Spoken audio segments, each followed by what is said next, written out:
हाय रे दैया, भाभी की डीपी से मिर्ची लगी। अरे राहुल, बिस्तर छोड़ो, ऑफिस को तैयार हो जाओ जल्दी, वरना मैं भी तुम्हारे चक्कर में देर से पहुंचूंगी ऑफिस। पूर्वी राहुल की रजाई खींचते हुए बोली। ऑफिस कौन जा रहा है यार रोज रोज। मैं तो आज अपने ससुराल चलता हूँ।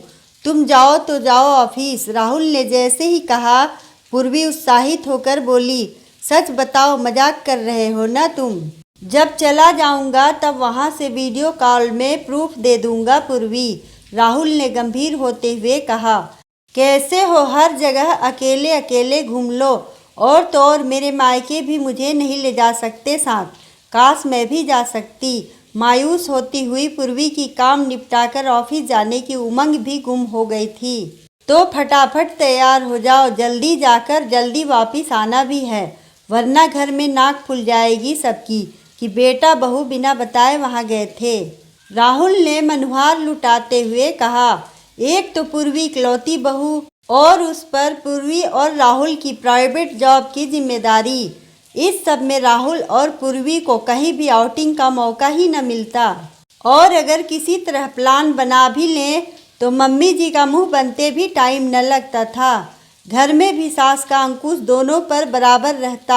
बस आज राहुल ने अचानक ये अवसर दिया तो पूर्वी बिना कोई झाल मेल सोचे फटाफट तैयार हो गई।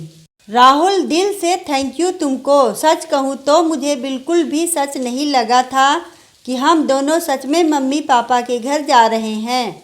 तुम्हारे साथ बुलेट पर न जाने कितने दिनों बाद जाना नसीब हुआ लॉन्ग ड्राइव पर। बहुत ही अच्छा लग रहा है ये चंद घंटों का सफ़र भी। राहुल कुछ न बोला, मगर खुश था पूर्वी की खुशी में। डर बस इतना था कि घर में न खबर लग जाए, वरना बवाल मचते समय न लगेगा, क्योंकि माँ को पूर्वी के मायके जाना तो दूर, वहाँ का जिक्र भी कैक्टस सा चुभ जाता है। यह सब ख्याल राहुल के मन में आ रहा था। पूर्वी के मायके में सबसे मिलने के बाद दोनों शाम को वापस आ रहे थे। रास्ते में सफ़र के दौरान ही पूर्वी ने एक आध सेल्फी और रील बना ली थी, ताकि एक खूबसूरत लम्हा आँखों और मन को बाद तक सुकून दे सके। दूसरे दिन पूर्वी ने एक सेल्फी राहुल को दिखाते हुए कहा, ये फ़ोटो कितनी प्यारी आई है ना राहुल, डीपी लगा लेती हूँ इसको। यह कहते ही पूर्वी ने व्हाट्सएप डीपी में वह फ़ोटो लगा दी। अगले दिन दोनों ऑफिस के लिए निकल गए, मगर उनके पीठ पीछे सास और पूर्वी की नंदें फ़ोन पर उनकी डीपी को लेकर खुसुर फुसुर करने लग गए। बहू तो बहू, अपना बेटा भी वैसा ही है जैसी बहू, माँ को कुछ नहीं बताता। ऑफिस बोलकर घर से निकला मियाँ बीबी यूं ही घूमने जाते हैं। डीपी न लगाई होती तो पता भी कैसे चलता तुम बहनों को भी। तुम बता रही हो, वरना मैं तो समझती हूँ ऑफिस गए होंगे दोनों।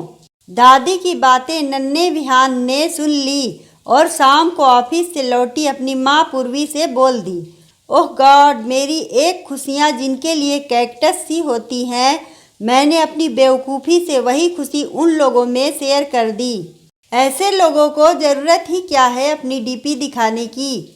सही कहते हैं, जैसी करनी वैसी भरनी। उनसे डीपी हाइड रखो, और ऐसी नंदे जो भैया भाभी की खुशी से भैया भाभी के साथ साथ होने से जलन महसूस करते हों, उनको लाइफ से किनारे करना ही अच्छा है। पूर्वी ने अपनी नंदों को डीपी पर ब्लॉक कर दिया और मन ही मन सोची, कुछ चीज़ें खुशी से नहीं की जाती, मजबूरी में भी की जाती हैं, और मेरा ऐसा करना भी मजबूरी ही है नंदरानी। काश डीपी देखकर आप लोगों को यूं मिर्ची न लगी होती।